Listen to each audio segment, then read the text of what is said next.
Unto you, O Lord, we give thanks. Thanks for this day, for this is your day, and let us rejoice and be glad in it. God, by your divine providence, by your planning, we are here sharing at this time. We thank you, God, that you have brought us across many, many years and situations and different life circumstances to be here today. We thank you, God, for a shared connection with community, a shared connection with people that we love and that have encouraged, that have incubated, that have nurtured.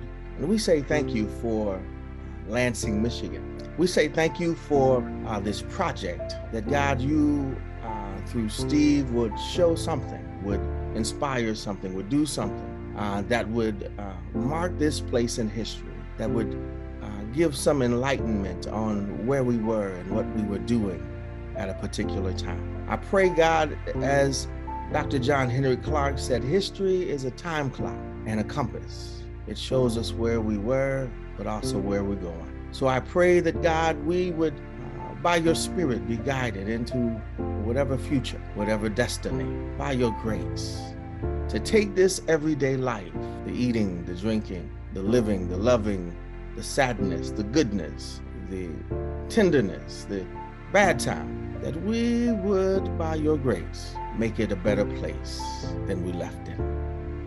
It's in the name of Yeshua HaMashiach we pray. Amen.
I got a feeling that Oh, hold on. I gotta get this.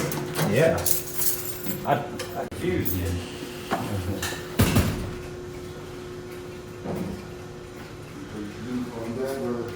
Yep, this is your place. Basically the football equipment room.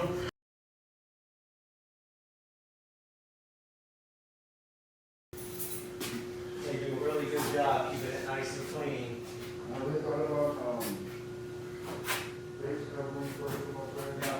I purchased them already. Shields for the mat or for the helmets, they have a shield. And then these will be required except when you're actually for kids that we used to. Right. I think we were 4-3 last year. Yeah. You got John L as coach now, right? 4-5. Yeah, John L. Davis, he graduated with me in '89. Yep. A lot of time coming through here. I mean, we still get the top athletes. We just don't get the 10 top athletes we used to. Now we only get a couple. So it makes it a lot more difficult to really produce and get some depth. Our numbers are way low. Yeah. I mean, we struggle to have a JV team.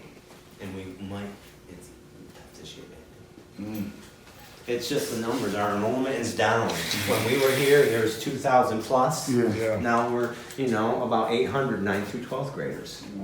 So it's more like slim pickings. Okay.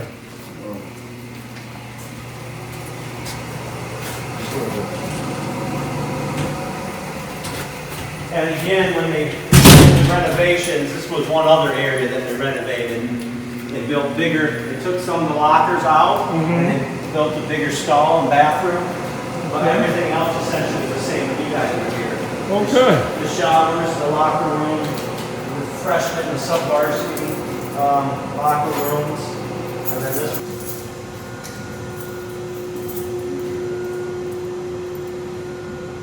Ready for the game, baby.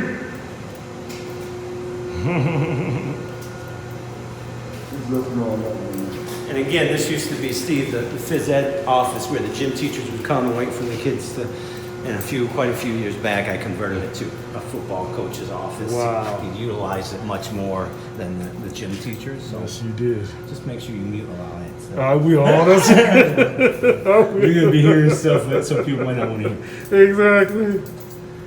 Okay. Yep. All right. My goodness. Yes, sir. Yep. And remember this. Yes, of course.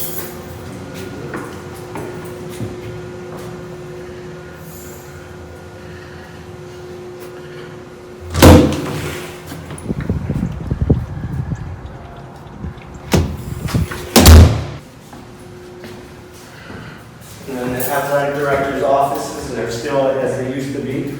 Okay. So that's my office, basically. All righty. But it's pretty neat because I kept it pretty original. Pretty original. I know that's right. Oh my goodness. Oh, look at that. Look at that there. Look at that. It's perfect. That's perfect.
be the differences between Lansing and Detroit growing up? Like growing up Lansing, Right. growing up Detroit. It's just in a few words. Can you kind of share that with our audience? Well, growing up Detroit, dude, you had to be not just tough, but you had to have sense. You know what I'm saying?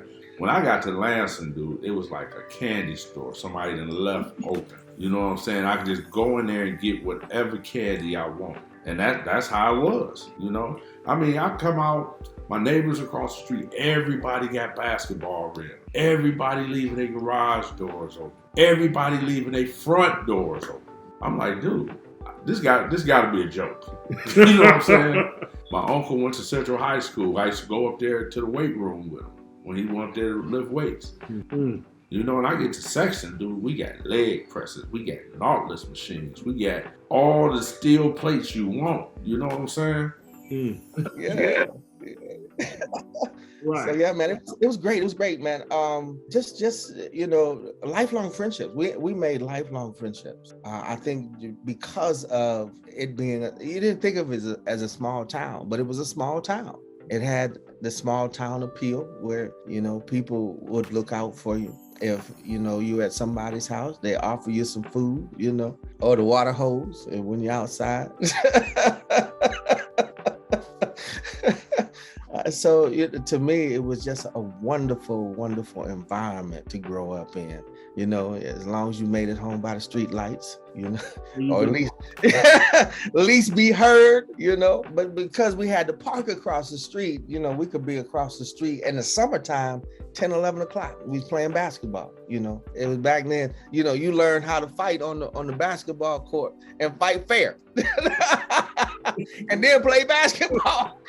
You know, you get back on the court. We have such a tight class, you know, it was just a great time, the 80s, to bond with each other. Strong bonds today with, you know, the band has 20 and we had 120. The feeling of the stands, you know, in my role, I'm guessing you're probably going to go in this direction, but yep. I dedicated to making sure that they got loud for you guys on the football field. That's exactly what, you know, my memories go back to the roar of the crowd and how loud I could yell. I helped to create for the Big Reds. You're probably familiar with our softball smackdown. Hopefully you've heard quite a bit about it. Yeah. So it was Fred, Guy, me, Jabari Kane, Missy. There was 4 or 5, maybe 6 of us, and we're like, hey guys, what if we do like a smackdown? And it grew, and we've done it for 10 years. All the 80s compete with the 90s for the funnest day of the year. We're all Big Reds, and we can talk smack to each other and just know that we're so glad to see each other.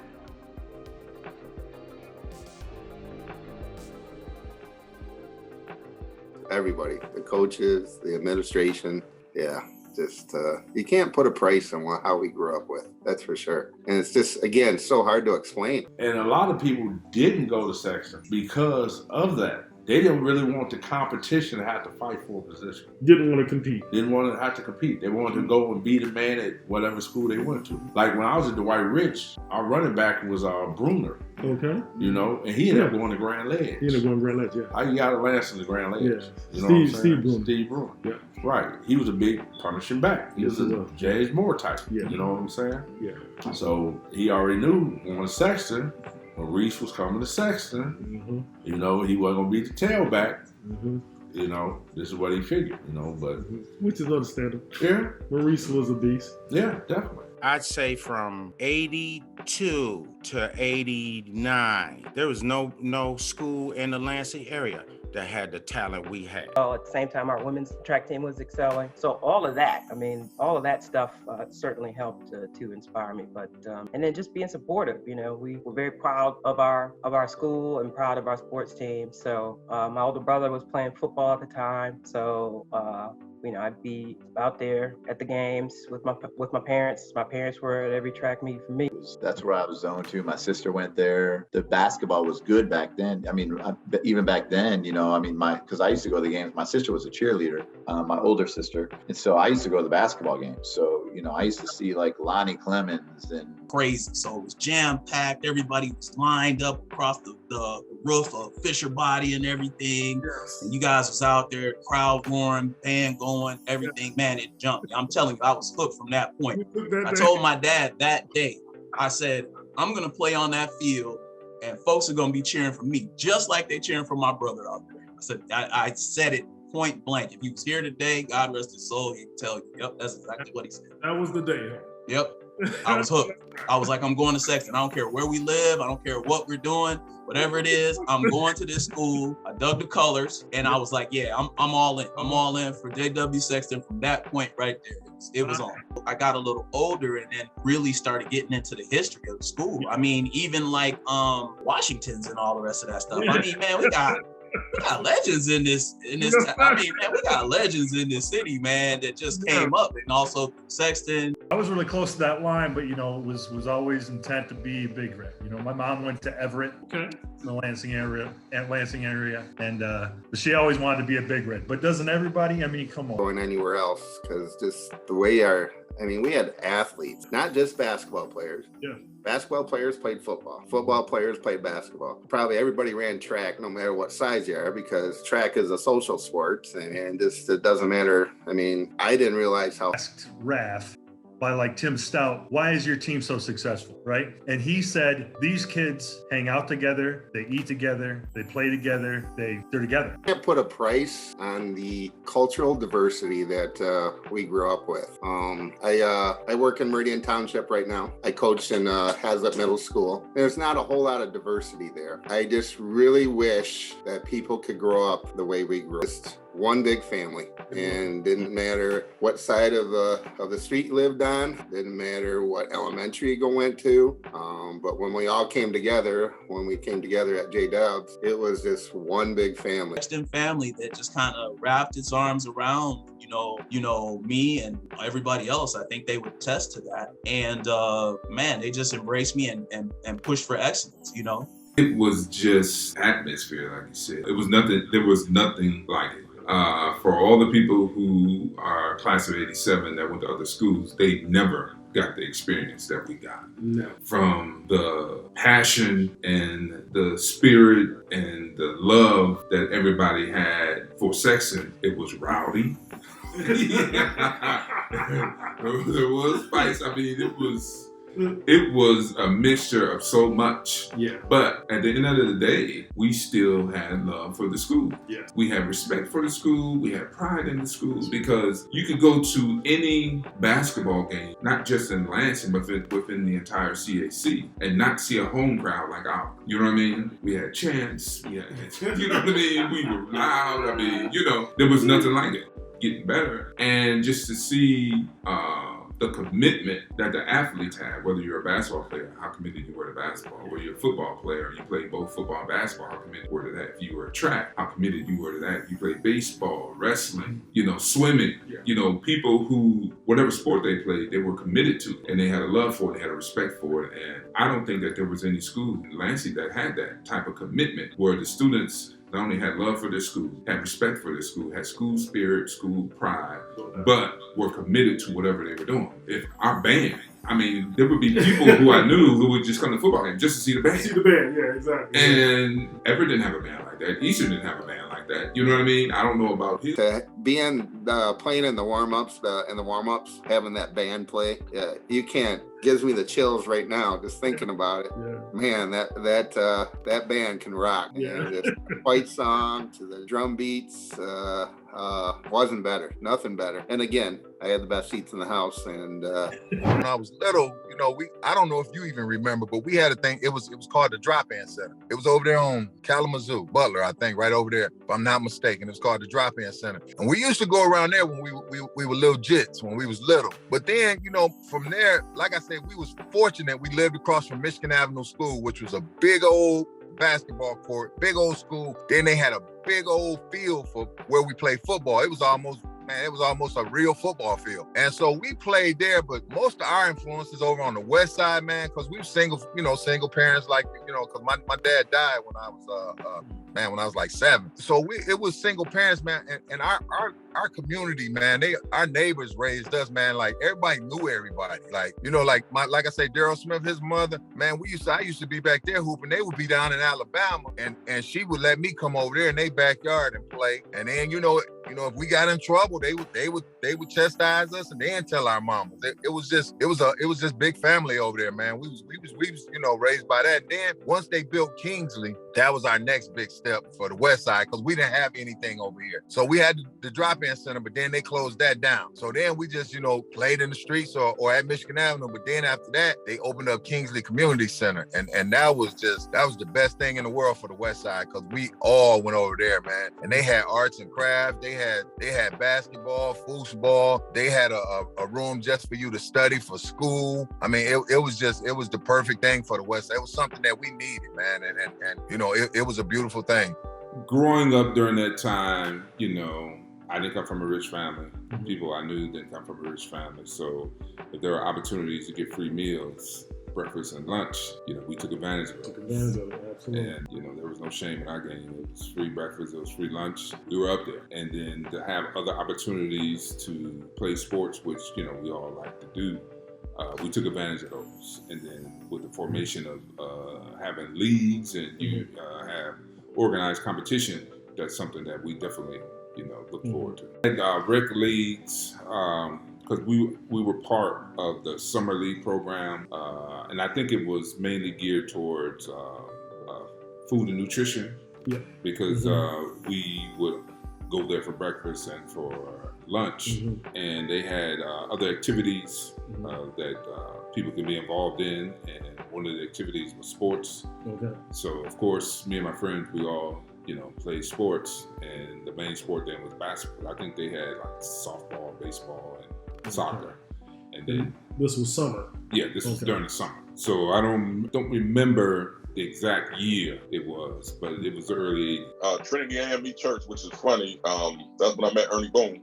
And I love that man. Ernie Boone was he was a great guy, man. He really took every kid that played for him as his own son. He treated you as we had a hunting team. They had like blue, white, gold.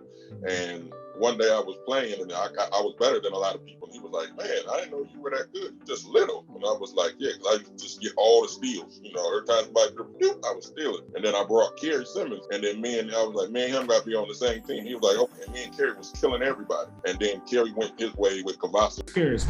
You know what? It was one thing about it growing up, we didn't see black and white. You know what I'm saying? It wasn't about, the neighbors being black, neighbors being white. There was no conflict. There was no beef or anything, We had a couple of black families. Chris Graham lived around the corner. Roslyn lived right next door. We were neighborhood kids, man. Our neighbors, man, could snatch us up if we were doing something wrong. Yeah. Okay. And then by the time we got home, our parents knew about it. That was the good thing about being raised back then in the 80s, early 70s, All right, so let's move on here. I know growing up for myself and, my family, coming from a single parent, we had a lot of community support, white and black. Can you express some of the community support, be it the church, the school, the athletic youth program? Discuss what influenced you and got you, on your way as a young man. The village is the village, brother. Again, my dad's family was in Lansing from when Lansing began. So half of Lansing is related, we're related. So I couldn't go nowhere and not get in. Wait a minute, ain't you Ernest Cozy's kid? My dad's growing up, he was Ernest Cozy. It wasn't until he got back from the military, he was Ernest Scott. His dad's name is Cozy. All Lenaway down is his relatives, the husbands that live right there with the Blackwell. Union Missionary Baptist Church is where we cut our teeth. We moved over to Pilgrim Rest, Flan's dad, Mike Flanagan. Pilgrim Rest. Pilgrim Rest was a nice little hub for us too, where found community with our brothers and sisters, and I found a way to sneak out, go to the corner store, come back with all the car. My mom would kill me if she knew what we was doing. But yeah, so Pilgrim Rest on my mom's side. Then my dad, her father, my grandfather was a preacher. And so he went to Galilee, and Galilee and Union back in the day were like 2 blocks away from each other. And so he would come after church to come and pick us up for evening church. So Galilee, and then on my dad's side, they went to Paradise. And so between those 4 churches, you know, we had a lot of activity. Not only that, you know, again, the Esquires with Ari Huster. Like I told you, I call him periodically just to check in. He was another person that gave us, you know, voice. He gave us direction. He gave us opportunity to exercise our gifts, gave us an opportunity. We had to volunteer at Kingsley Center. We worked with the Black Child and Family Crisis Center. You know, we did marches, you know, with Hester. And so Hester was part of the Alpha Phi Alpha fraternity at Michigan State. So what people didn't know was that they partnered with the Explorers. And so the Explorer Scouts partnered with Alpha to create the Esquires. Nice. And so it was also an Explorer Scout post. And so I made the first, and at that time, it was the first patch made for a scout post in like 50 years. And so we were able to do some groundbreaking things through, you know, these community relationships. And then community relationships, my dad played softball. And so Saturday, you know, was softball tournaments, you know, out, you know, by the airport, you know, out there, you know, at the baseball fields and stuff. Man, you're talking about some fun times. Yeah. So just, you know, different people that, man, just so many relationships. Oh my goodness. You know, those churches provided me with the grounding that I have now. And again, with also in high school with Alan and Brett, we would go to Friendship, Dr. Stone, Lester D. Stone. It was from Friendship. Again, we'd hang out all night long. But on Sunday, we going to church. You know, my mother said, you hang out all you was not gonna miss church. But it was Lester Stone. It was at Friendship that I believed was the deposit for my ministry, because he was a social activist person. You know, he's active in community, active in politics, you know, those types of things. And for me, I saw how we could make a better community. And for me, community is what matters. You know, relationships matter. And so, you know, it was through his influence, really. At the end of high school, my senior year, going to Friendship, that I started thinking, you know, maybe, you know, ministry could be something for you. Level athletes will be able to get like shoe contracts and clothing contracts. I had that. I was with ASICS. I signed with ASICS. And so I did have that. But as far as making any money, most of it came from donations. Now I'm going to tell you about the town you live in. My mother started a campaign in 1999 for the 2000 Olympics for me, called the Friends of Nikki Boyer. Okay. And Lansing showed up and showed out with their donations. I am not kidding you. I have more black friends than I have white. You know why?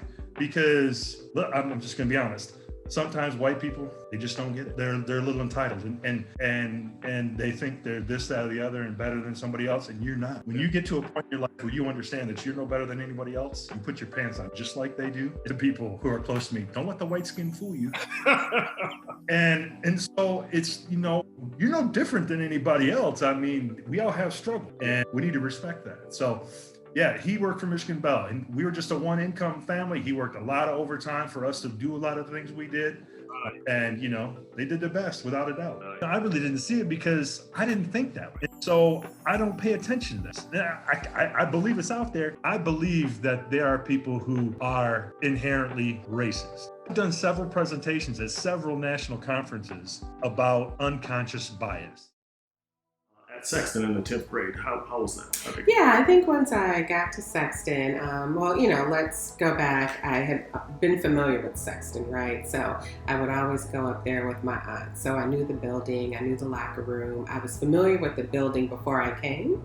So I think that kind of helped me get acclimated quickly to high school because I was familiar. I had been in the gym as a little girl. But I do remember, coming in as a 9th grader and seeing the upperclassmen girls, the elegantes. They were a great influence. They were pretty, they were smart, and they were doing things in the school. They were student council. They were leaders in the school. So of course I was interested myself, and I was able to join as a 10th grader. Okay. And can you explain to the audience who the Elegantes were? Absolutely. So back in the 80s, the Divine Nine organizations each had mentoring groups. So the Elegantes were kind of under the wing of Alpha Kappa Alpha Sorority Incorporated. But there were also the Omega Lads with Omega Psi Phi, or the Kappa League with Kappa Alpha Psi. I also remember the Alpha Esquires, so Alpha Phi Alpha. So those Divine Nine groups sort of mentored us as teens, and they taught us about community service. They kind of banded us together on lines, if you will. In fact, to this very day, I still go on girl trips, with Tasha Robinson White and Stacia Goings. Stacia, Tanya, Kennedy, and Delana Brand. We also go with Kenya. Kenya didn't go to Sexton, but she's still a part of our group. So that was a huge influence on me in terms of having bigger goals and, knowing what responsibilities that I would have in the world later. So I would say that was, a good direction that I went in as a 10th grader. By the time I was a senior, I was president of the Elegantes. So we were all college bound. We were all, career oriented. And I think a lot of that influence came from being around members of Alpha Kappa Alpha sorority. Okay, all right. He and I, when I moved, again, Christy was next door, Latina sister, and Pat and Bill and Susan lived across the street. Yeah, man, we grew up across the street from Wood Creek School. So the elementary school was across the street.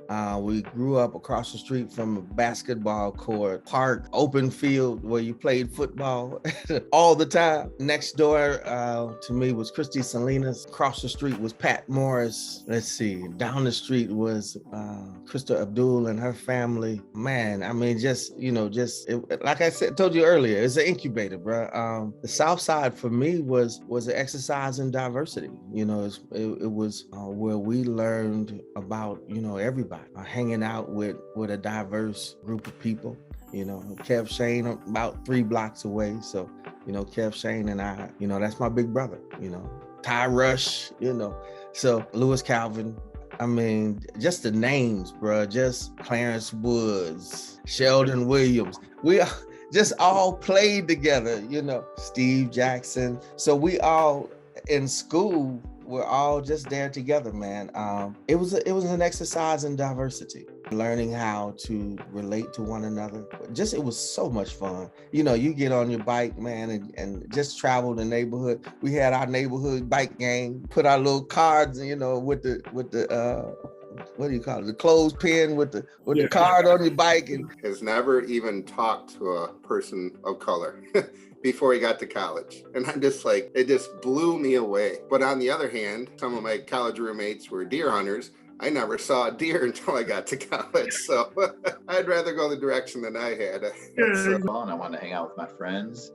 And, I had a good mixture of friends. I had black and white friends, and, that's what we did. We went and played basketball. So I'd ride about it. At first, throughout my junior high and high school career, I think I only had like a total of 10 white teammates. All the way through, in a way that, that didn't matter what color you were or where you were, just, be yourself and be safe no matter where you were. Honestly, I just want to close my eyes and remember going there and the halls. We're all friends. Yes. I'm getting choked up, but we were all friends, all of us. There was no color. The basketball team half Catholic white boys and half inner city Philadelphia kids. So that was a unique mix. So I think all the way from Elmhurst to Dwight Rich to Lansing Sexton, living in different places, playing college basketball in Philadelphia, has enabled me to adapt and to integrate myself in any situation, no matter what it is. So, and it's actually something that a lot of people cannot say. Yeah.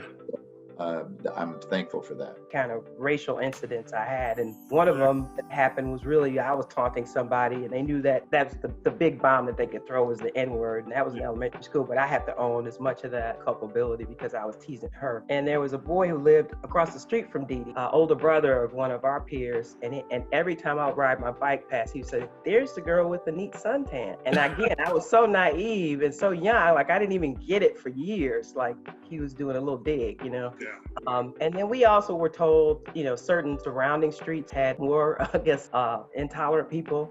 So we might have been counseled to stay away from those streets. But in general, it was a pretty rich experience that wasn't built about race. It was just, the traditional, maybe popular, unpopular, if anything. But I had a really good, diverse experience. My older brother, there was a teacher that was racist, and so my mom had to confront that teacher. Around quite a bit in the beginning, my mom just learning the area and finding a good fit for us as a family. At one point, we even moved out to DeWitt. So we talked about racism. Oh boy, it was not subtle at all. It was very blatant. We only stayed out there one school year, and then we moved back to Lansing. And one of the reasons my mom always said was because it was really difficult for me. I was the only African American girl. There was some little boy, because Coy was there also as a kindergartner, but I was there as a third grader, and I was the only Black female in a whole elementary school out there. That experience, I never forgot it, because some of the children were just nasty, really. With the way things are now, and I tell everybody, and I really tell everybody, like, I feel personally, it was better when we grew up because, even the white cops, we knew them, you know what I mean? And they were in the community, and we had a couple Black cops. But the good thing about all that with the race, they were always like, they knew our parents and knew their names. They knew where we lived, man. They were like, they wasn't just police, they was community people, quote unquote, race-related shootings or unarmed Black shootings and all that thing. And man, we never really dealt with that. Now, the police, if we were doing something wrong, and we wasn't like we were horrible kids or nothing, but we might would, maybe if we saw a bike that was on the street for 2 days across there in Michigan, we might would take the bike because we it's been over there for 2 days. But the police, they would take the bike, impound it, and then just take us to our mother's house, our parents' house. And it was never try to put a charge on them and on that and any of that stuff. And over there on the west side where I ain't gonna lie, it was predominantly Black, but we had a couple white dudes who would come over from the north side, like I think Brian Walters, he was a white guy who came and kicked it with us. And then, once we got to Riddle and Sexton, it was a big melting pot to me. We was cool with the white guys, the Black, the Spanish guys, the Mexicans, the Chinese. We was cool with all of them. So I guess to me, it opened us up because at first I was really only used to seeing Blacks. I wasn't around a lot of whites until I got to Riddle and then went to Sexton. And Sexton was like a big melting pot. And it was a beautiful thing because some of our best friends are white guys from Sexton, man. Like, Jeff Van Patten, man, that's our dudes, man. Like, in my world at Dwight Rich, it's just we all got cool, man. I played in the orchestra from 5th grade all the way to 12th grade. So I was like in a group of people that were nerdy orchestra people and in the pit orchestra and the people on stage doing their thing. So I was friends with all them. And, I'm playing my viola and I had all my music talent friends, cheerleading, had my football friends and my cheerleader friends. It's just such a wide variety of friendships. One of my favorite parts of growing up, definitely. Sexton, Big Reds today are together still. We have such a tight class, it was just a great time, the 80s, to bond with each other. Strong bonds today. That helped a lot. But that's when I really got to see racism at a young age, and I could see it, and I seen it up close and in person. Especially teachers, the way they looked at you, the way they treated you compared to talking to some of your other classmates. And I was just sitting there like, I just did the same thing this person did, and what's the difference? And then you started seeing it, and but as the years grew on, you started seeing the culture change. The youth, but I think it was more or less they weren't used to dealing with African Americans on a daily basis. Because remember, they brought in a lot of teachers too, and you still had them old school teachers at Sexton, that was there, that was, still roaming. You had any issues? Back then, Churchill Downs was becoming diverse, and people were moving into Churchill Downs. Man, it was like a village, it was a community. I mean, everybody looked out for everybody. It was a matter of black, white, Mexican, Latino, however, wherever you want to be. Because it was like, and it's funny that you asked that question, because on our block, it was like black, white. Every house was a white person, white family. Next to them was a black family. On the other side of them was a Mexican family, then a black family. It just went like that, and everybody had kids around the same age. So you really couldn't have. Being on the north side, experiencing north side, going to the south side, there was a lot of integration going on the south side of Lansing, which made it fairly easy once they made the move to send us to Sexton, because we were headed to Harry Hill on the south side. Yeah. That's where we were going. But when they made that move, not only did it integrate Sexton, which I think overall elevated the whole academic experience. Because what I found out was a lot of the parents who are working for the state and local governments or private businesses, or they may have been executives in the auto industry in and around Lansing, that they were sending their kids to public school, right?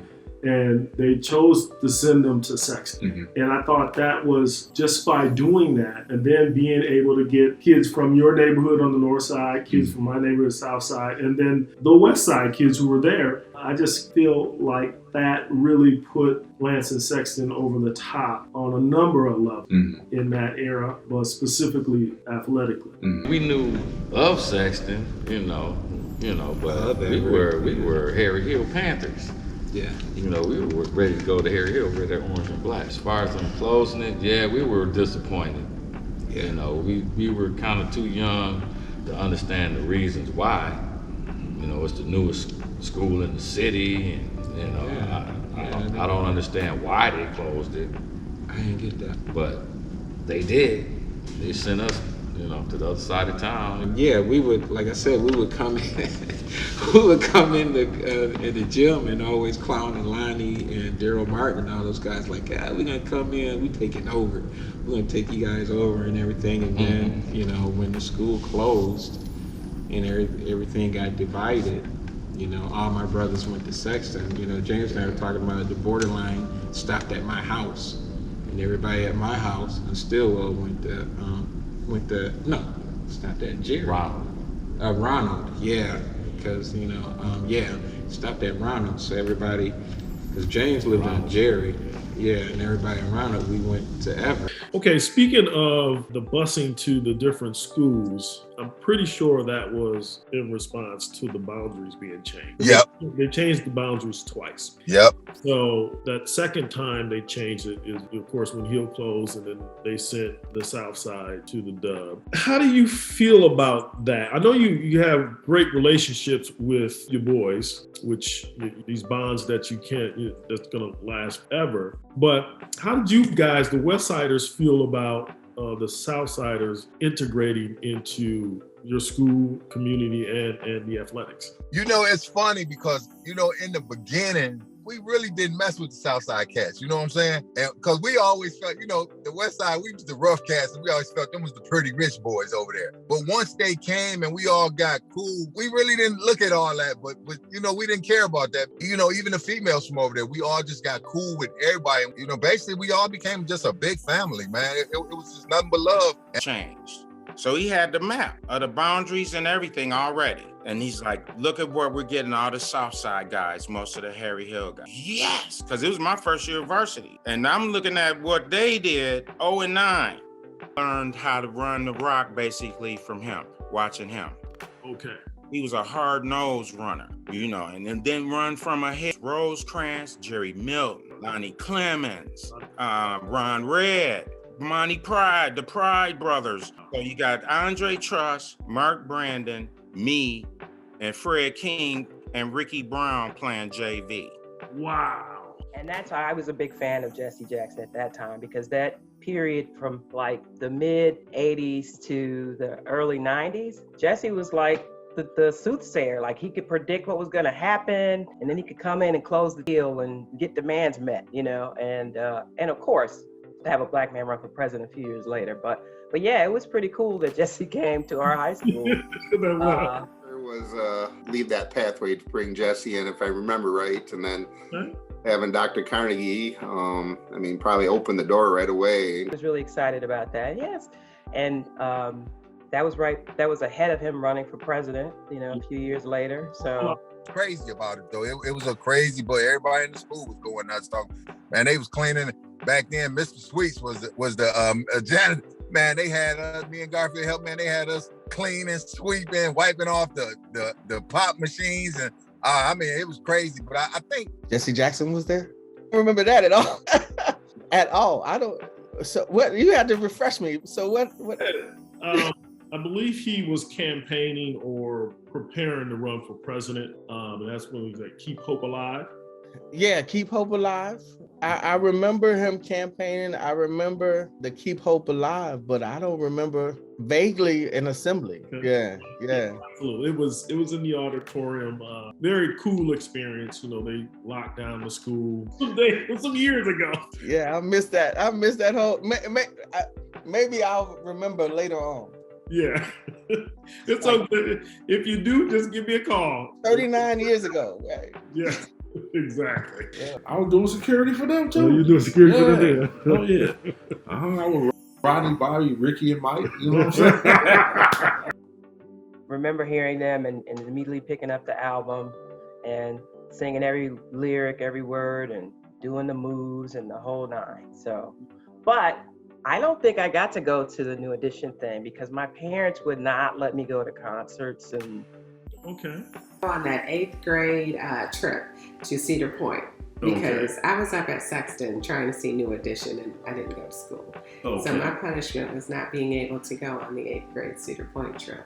It was worth it. Okay. Yes. I remember that because for whatever reason, it would have made people who played on the team ineligible play for whatever reason. It wasn't even a charity game. You know, people didn't pay to get in there or anything like that, so it didn't make sense. But yeah, I definitely remember that. New Edition. You were there when that happened, right? Back up. We was the security for them. Yeah, I mean, they had the football. We was the ones that kind of, you know, guided them in and made sure nobody was rushing. That was like, you know, basically you being some security, just making sure nobody was, you know, running out there on the floor or anything. I remember New Edition. I remember the basketball game. You know, a lot of energy around that. And maybe because of the age difference, you know, Jesse Jackson being older and, you know, New Edition and being around our age, that I can remember these things, you know, a little bit more vivid. But yeah, that was big. Both of those moments, Jesse and New Edition, you know, of course they're unique to Sexton because they chose to come to our school with all the other schools in the town. Right. I thought that was pretty cool and unique. And, you know, it's always good to get the upper hand on some of our high school. Right. Y'all didn't have New Edition at y'all. You remember, I think it was your senior year when New Edition came in town? Oh yeah. I know how, you know, I was on the junior varsity team at that time. So we were anticipating playing them because they're our age. My age, man. But they ended up playing the varsity team there. Can you talk about that experience, learning the fact that you guys are going to play them and then actually playing against them? Well, man, you know, it was the whole thing was funny because, you know, Coach Darden, he knew their manager. I do believe that's who it was. The guy who was on the pole in the Mr. Telephone Man video. Him and Darden was cool, and they were doing, I think they were doing a concert or something in Detroit, and so they came down for the game, and you know, Darden told us we was gonna play him and everything, and it was so funny. In our mind, we finna kill No Edition. So first half, we was beating them by like 30. We you know, Coach them had to tell us to let up, because we killing them, man. We finna show these dudes we stars too.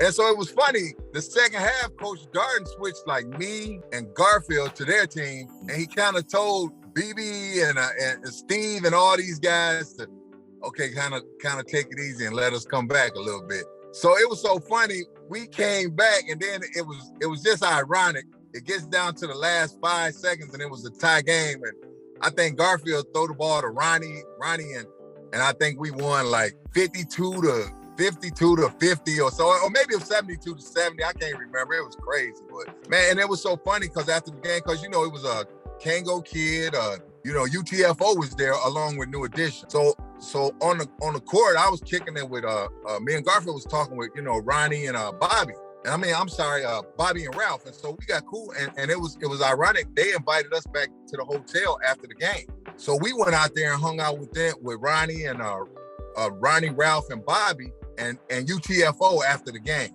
And so for me and Garfield, it was just a really, really incredible experience because, you know, we went out there, I can't even remember, it was on a hotel on the south side somewhere, but we hung out with them, man, and it was incredible, man. And they was the coolest dudes. And it's funny how life is because you fast forward, you know, 20, 30 years later, I played basketball at Highland Park in Detroit, and I met one of my good friends who played in the NBA, Derek Coleman, and him and New Edition are really good friends. They, you know, because he went to Syracuse over there with them.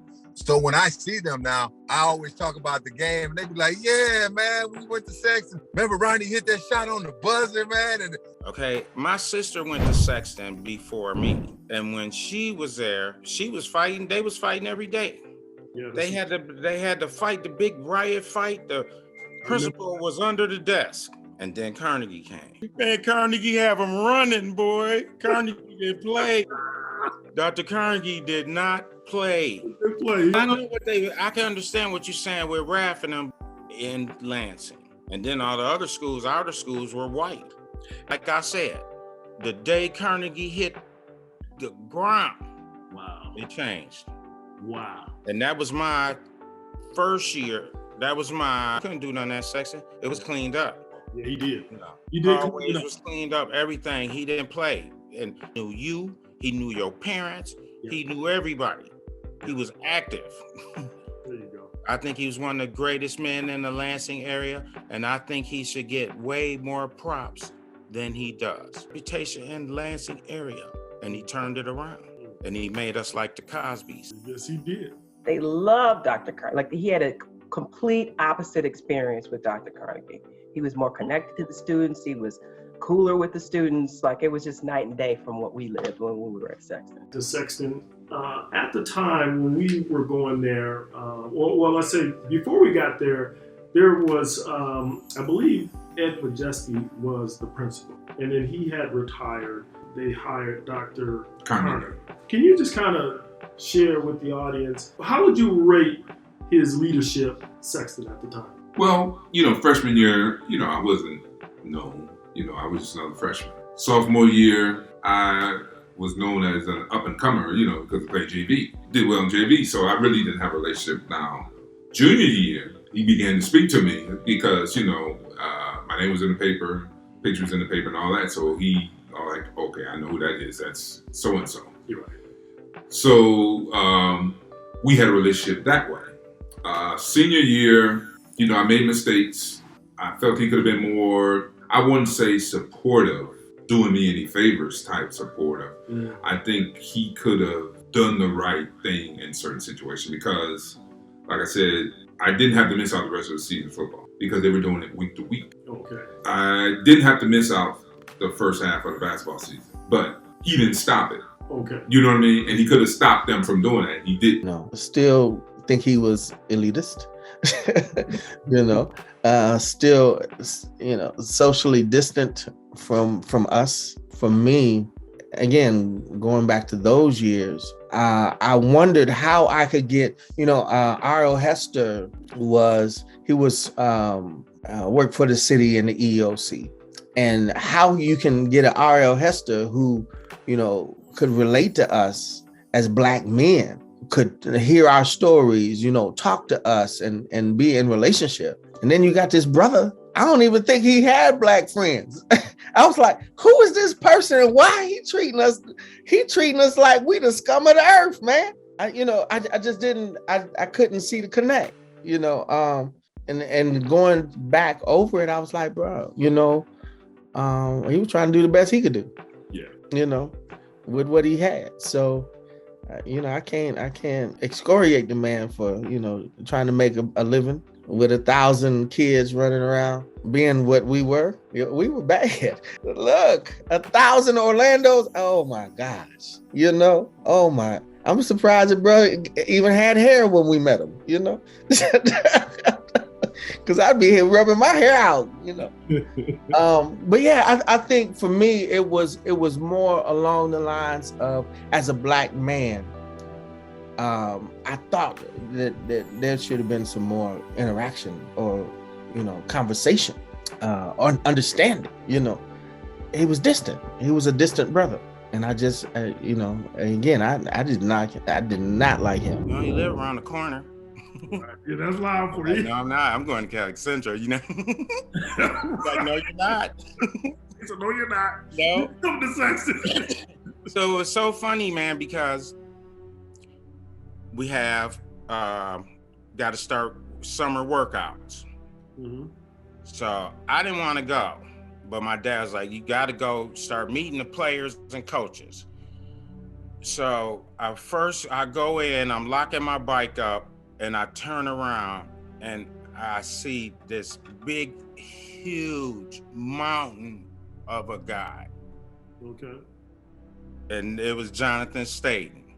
Jonathan Staten. Yeah. Man, he even then he had, how the brothers wear them medium shirts now with the bulging out? Yes. That's how he was. That's how he was back then. And man, just huge. Yeah. And he didn't want to go to Sexton. He wanted to go to Harry Hill. Dude, I'm going past him, boy. It's gonna be a long night for you, boy. Because we coming right back at you. Yeah. That had to be tough, man, I tell you. Man, listen, okay, so that was fun. JV was fun. Everything was going great. Okay. But meanwhile, varsity was horrible. Okay. It went 0-9 that year. Huh? Who was playing the main roles on the varsity team? Okay, they ended up, Coach Raff moved me, Jonathan, Howard Hopkins, Fred Ash up to varsity. Okay. So we get up there. Brad Alexander's playing fullback. Jerry Shane was playing halfback. Coach Raff switched Jerry Shane to quarterback. Okay. So 1982, Lansing area had their first Black quarterback, Jerry Shane. And Jerry Shane was like my mentor. Okay. He took me under his wing, and he just showed me how to ball out, and how to act at Sexton. Okay. Because Sexton was kind of wild until Dr. Carnegie came. Okay. Yeah. So that's one thing I remember, because my family, we started out on the north side. We stayed in Mount Vernon on the north side, and about 78 they closed it. Yeah. I did a little research on that, on the boundary change. And so what they were doing, they were making a exerted effort to integrate Sexton. And so Sexton was integrated. I know it, but they were changing those boundaries to, I guess to maybe even it out more, or yeah. The steak. I'm sure it was. All the brothers and sisters came, boy. It flooded Sexton. Yes, yeah, it did. It was pretty awesome. It was pretty awesome. Okay, well. Hey, Chocolate City, man. Yeah, so yeah. Hill closed. I never forget, I'm in Coach Raff's office, and he says, well, the boundaries changed. So he had the map of the boundaries and everything already. And he's like, look at where we're getting all the South Side guys, most of the Harry Hill guys. Man, I was like, yes, because it was my first year of varsity, And I'm looking at what they did. They were doing 0-9. They was horrible. Wow. Didn't win a game. Jerry and Brad and them was balling out, man, but they just it wasn't enough. Wasn't enough, yeah. Harry Hill closed. Booyah. It was me, Mark Brandon. Yep, Mark Brandon. Mark Brandon was a beast, bro. Yeah, that's my man, yeah. Mark Brandon was a beast. Yes. I learned how to run the rock basically from him, watching him. Okay. He was a hard-nosed runner. Yeah. You know, and then didn't run from a hit. None of that. None of that. Yeah. Him and Andre Truss. Andre Truss, yeah. Was probably one of the better backfields. Me and Fred King couldn't crack him. Yeah. So we was just trying to get play. Because Andre came and he was getting from Harry Hill, right? Right. When Hill closed, man, everybody. Mitch Rosecrans, Jerry Milton. Yep. Lonnie Clemens. Ron Red. Ron Red, beast. Monty Pride, the Pride brothers. Okay. Man, we just became loaded immediately. Wow. So you got Andre Truss, Mark Brandon, me, and Fred King and Ricky Brown playing JV. Wow. Okay. Now, I didn't think about it like that at the time. Yeah. And as you go through the years and you think about, you see your sports and everything, and you start thinking, man, God, dog. Yeah. My boy could have played Big Ten. Yeah. You start thinking like that. And I think that's why I always tell people how loaded we were. Yeah. Just imagine that, bro. You're talking about possibly every back could be 1,000-yard back. Yep. All right, so let's kind of stay there because you were a sophomore at that time, going to Sexton. I know for me, just on the outside looking in, living on the south side, originally from the north side, living on the south side, and just hearing about Sexton and just the condition that it was in, fights, drugs, all of these things that we were hearing. How did you navigate through that or cope with it? I never saw any of that stuff. Really, it might have been people talking because I never, rarely saw fights. I knew of, people were, you'd go in to use the bathroom every now and then and you'd smell, somebody lit one up. The bathroom drugs, huh? That stuff's always been around, but I wasn't exposed to it, as much as other people maybe. But I don't remember any fights in school at all. Now, whether that just wasn't part of my group or I was doing other things or what it was, to me, Sexton wasn't rough at all. It was just another school. Yeah. I discovered that when I walked in. When you walked in. When I got there, where is this narrative coming from? So, and I think, for looking back, our teachers at that time too, we had a lot of respect for teachers back then. Kids really didn't get in trouble that much. That's true. Yeah. All right. Well, let's kind of stay in that area. Just being, okay, so you had the experience where they kind of excluded you from the varsity experience. How was it in the school or even just out and about in the city for you? Did you have any experiences where race came into play in Lansing for you at that time?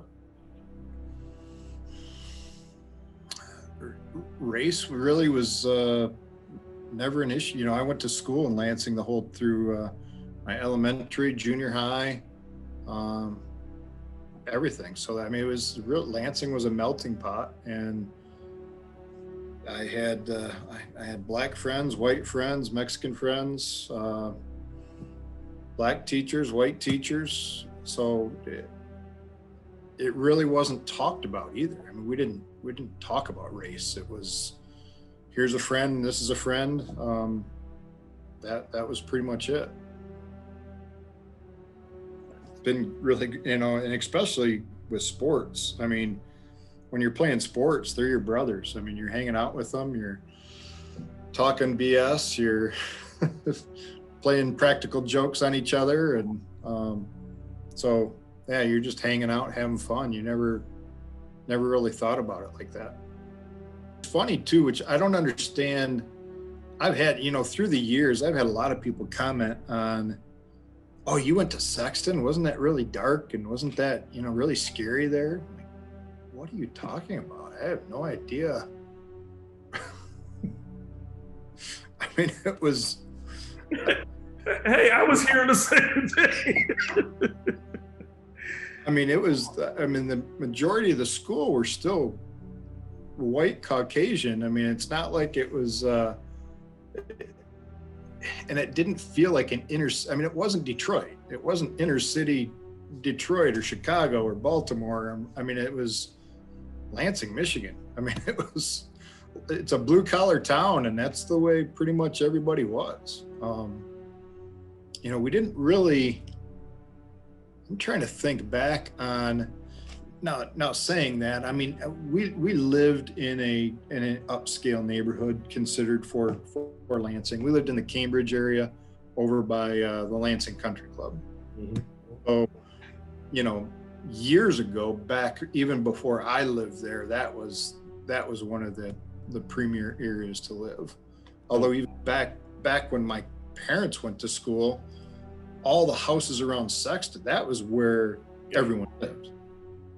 That was that's why it was called Central High. It was central to Lansing, and that's where everybody kind of lived. All the affluent people of Lansing lived right there. I always thought Sexton was a beautiful school. It was clean. It was, except for going down in the basement lifting weights. Other than that. And that was, fortunately, it was so that, going into my junior year, after my sophomore year, then we had and then with Hill closing, we had an influx of new players coming in. The booster club really started to take off. My parents, Mike Devlin's parents, Scott Chapman's parents, they all really pushed really hard to raise money and raise money for the weight room. Okay, that's kind of what really started football off, was that time period. I think it was just a few years ago where Sexton had their first losing season from that, that 82 team, excuse me. Yeah. Okay. So kind of fun to be on the front end of that tradition. And yeah. And we went through, you'd have to tell me, I mean, you're doing the write-up, but I think Sexton had the all-conference running back from 1982 to probably early 2000s. Yeah. At least one of the running backs was all conference. Yeah. Yeah. It's been it's pretty amazing. Yeah, it is. And that's why I wanted to kind of cover that decade, because it was a run of them, right? And some very good teams along the way, and some very good ones. And we didn't even, just looking at the Lansing area at the time when James Moore was being recruited. I was in college, but my dad was sending me newspaper clips of James. No one was ever recruited in the Lansing area like that. Ever. Yeah. It's cool to hear you say that, because that's been part of the conversation around James when we sit around and talk about him, the level of recruitment that he experienced. So yeah, that was cool. I appreciate that. Yeah, what are you, USC, Florida State, Michigan? I mean, come on, it came to this little tiny town in Michigan that it's crazy. I mean, you would have thought, with Magic Johnson, being from Lansing, he would have attracted some more people looking at the Lansing area for other sports, but maybe we just didn't have, I mean, we look at them as being good athletes, but maybe to a college scout, they weren't. Who knows? I don't know. I knew more about Reuben Baldwin, and so he was like Superman to me. Oh my God, Reuben. Every time I seen him, I remember the first time I saw Reuben, I thought, what? I've never seen a human look like that and never lift a weight. I mean, he was a man at 16 years old. He was unbelievable. And the way he ran, oh. Yeah. Trust me, I understand. Kind of like Craig Stewart, too. I mean, Craig Stewart was kind of the same. I remember playing basketball against him in junior high, and he had a beard. Yeah. Yeah. So, actually, did you play with Craig, or was he on junior varsity then? No, well, we played together on the junior varsity as a sophomore, but he graduated with me. Oh, he graduated. Yeah. Okay, so you guys were seniors together. Oh, yeah. Yeah. So, yeah, the senior, me, Fred Ash, John Smith, John Staten, Ron Seka, Howard Hopkins, Marcus McConnell. Where else were some of the guys? I said John Staten, Mike Adrian on the offensive line. Those were all the seniors. And of course, we had Scott Chapman and Mike Devlin. Older? Well, there was one that graduated. Oh, you might be. Jerry Milton too. I forgot about Jerry. Yeah. He was a scary dude.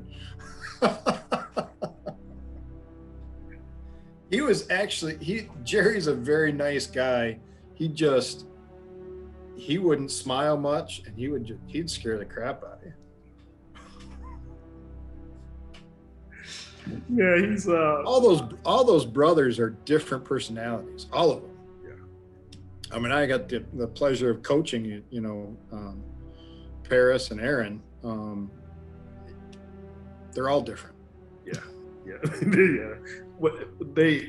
Both of them praise Jerry because what Jerry used to do for them, they played football against each other in the backyard. But what Jerry made them do is put equipment on. And so they played football in the backyard with equipment on. Oh, wow. Yeah. So that's why they were something different. And with him being that much older and bigger, oh my God. Yeah. I said, that's why you guys are knocking people's head off. And that's how they learned it. But and then how did I played with the McFaddens too. Brian McFadden was a year ahead of me. So my junior year, he was a senior. When I was a sophomore, I played with Lyle Jr. He was a heck of an athlete too. Brian McFadden, though, we didn't have a helmet to fit his head. We had to order a special helmet in. He's a big dude. All right, I'm glad you mentioned Coach Lyle. How did you experience Coach Lyle? I know how I experienced him, and I think he touched everyone. Do you have a story? You're gonna make me tear up, man. Yeah.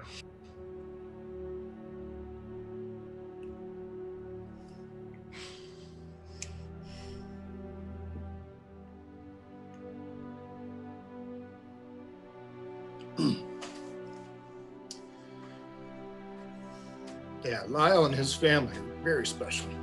Okay.